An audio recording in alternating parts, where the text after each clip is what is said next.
if you like, the Danny Harris or Edwin Moses of today. Hyde comes here as the defending champion. He will represent Jamaica at the Olympic Games and seeking here what will be his 3rd world title.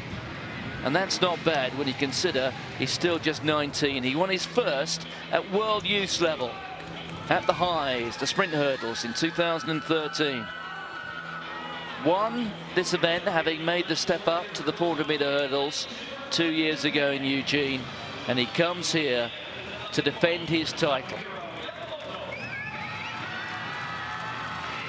Japanese athletes in lanes 2 and 9, they are the bookends, if you like, in those glorious salmon pink vests.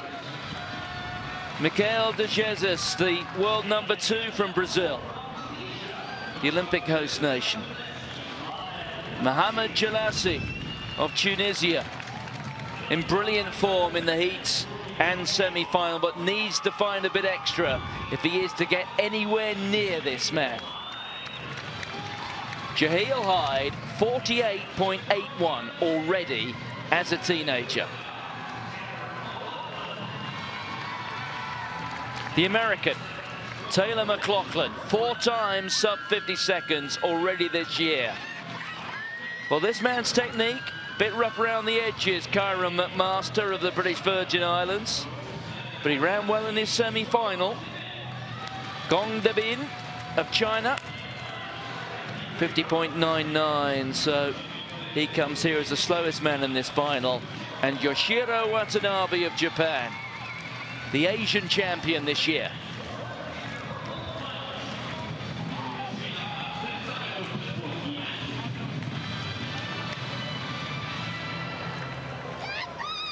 So is Jaheel Hyde going to give us a demonstration of just how good he is and why, in the years to come, he may come to dominate the senior ranks? That's how good he is. 48.81 already. Not actually yet in the world all-time top 10 list as a junior. What a list that is. Danny Harris, Jehu Gordon, Karen Clement, Johnny Dutch. Dutch, who picked up a silver medal in the World Junior Championships on this track 8 years ago.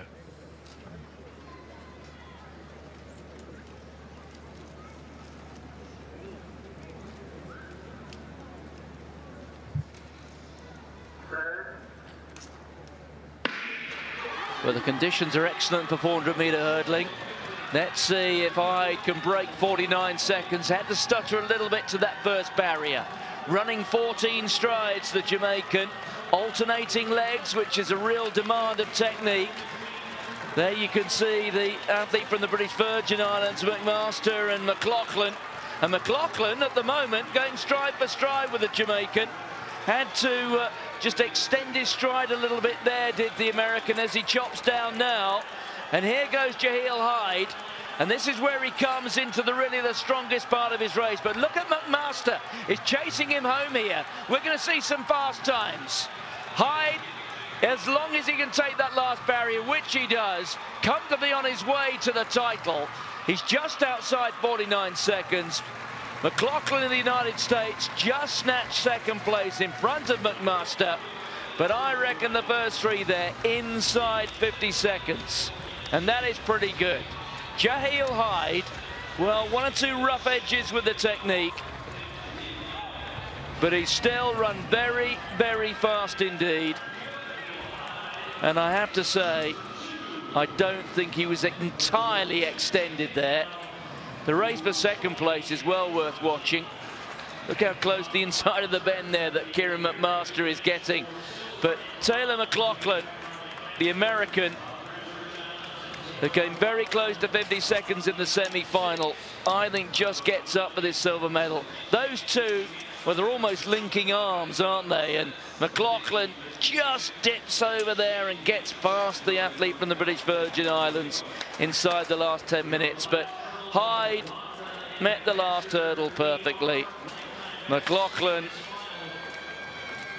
raw strength, sheer guts, and he knows and he's sensing here he's just got the match of McMaster. So another gold to Jamaica. Decent run from the Brazilian there, you can see. De Jesus, it wasn't quite at his best at these championships.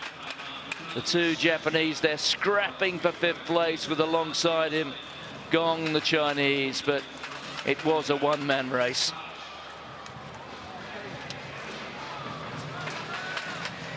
So Jaheel Hyde will now go on to the Olympic Games, where I think a realistic target is certainly a place in the final.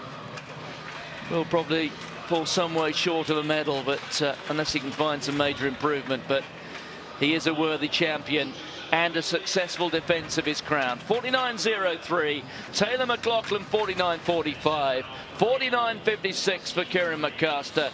The first three